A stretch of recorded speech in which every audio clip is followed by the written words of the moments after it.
here we are. The summit started yesterday. The deliberations thus far. Is this forum the future in terms of ensuring that the continent becomes a force to be reckoned with in terms of development?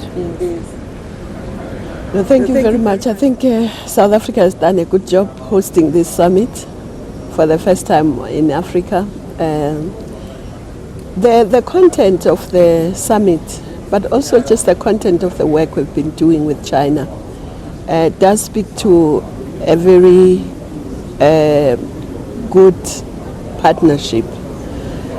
First, because it's linking to what we ourselves has defined as our priorities, whether it's agriculture, training, infrastructure, energy generation, all those things, people to people.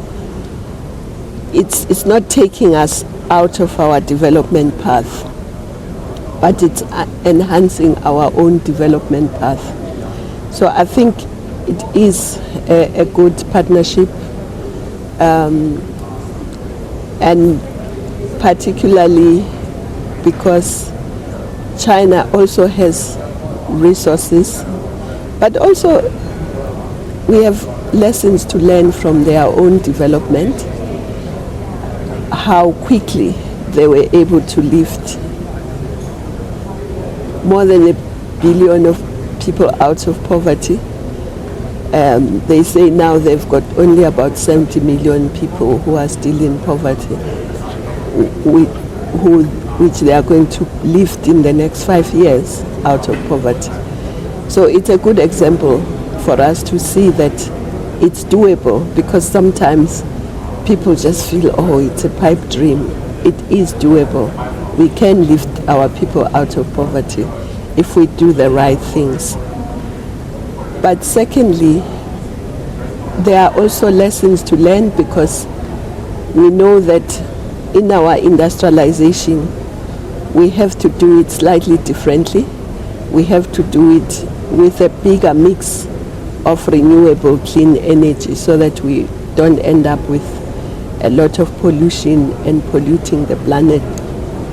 We are lucky that now, when we are trying to take off in terms of industrialization, there are also technologies that maybe were not so easy to get 20, 30 years ago.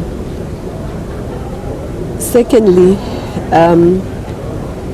China can also give us access to resources, financial resources for our own development, not only in terms of aid, but also in terms of low interest loans.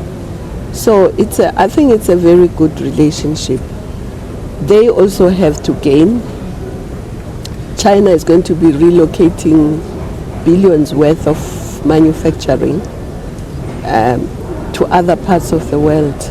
We hope that some of it can come here, but we also want to train our people so that they can be innovators, not just working in lower end jobs, but some of them should be innovators, entrepreneurs themselves, and those that are not entrepreneurs can also get good jobs.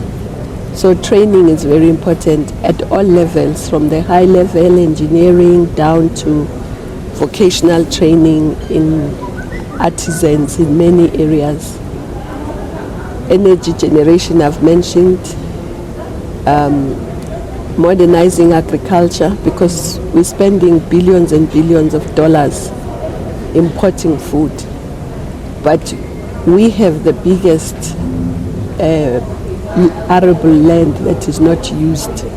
So it's a contradiction. So we need to use that arable land to improve our agricultural productivity. We must modernize, and we must get into all the value chains, not just the raw again, but into the value chain, so that we also do agro-processing. So all these things are the things that we are going to be cooperating with them. And there are things that they themselves have done successfully. So I think it's a good.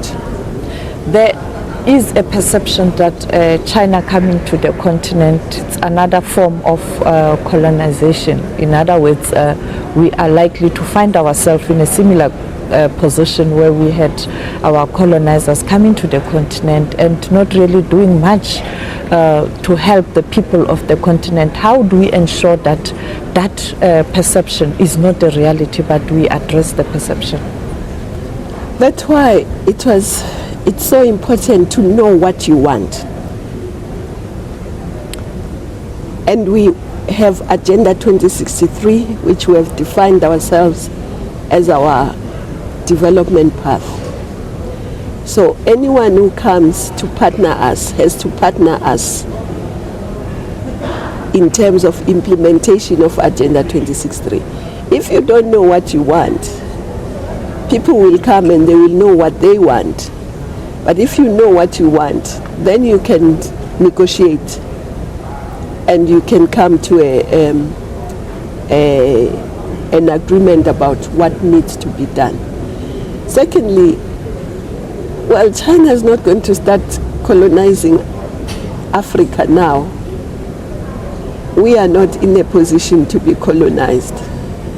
Are you in a position to be colonized?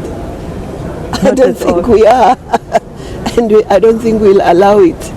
But as I say, now we know what we want. Whoever comes now must come in those terms. But like all countries, China also has its own interest. It doesn't mean that it's coming for charity. It has its own interest. But our partnership is based on where those interests cross. So where our interests are the same as theirs, we are able to work together. And I don't think we are going to be colonized. I think the people who say that loudest are our previous colonizers. And probably it's people who are not keen. The biggest partners of China are themselves the ones who are saying China is coming to colonize Africa. But it's important for Africa, as I say, to know what it wants, and to then, China knows what it wants, we know what we want, then we see where our paths are complementary.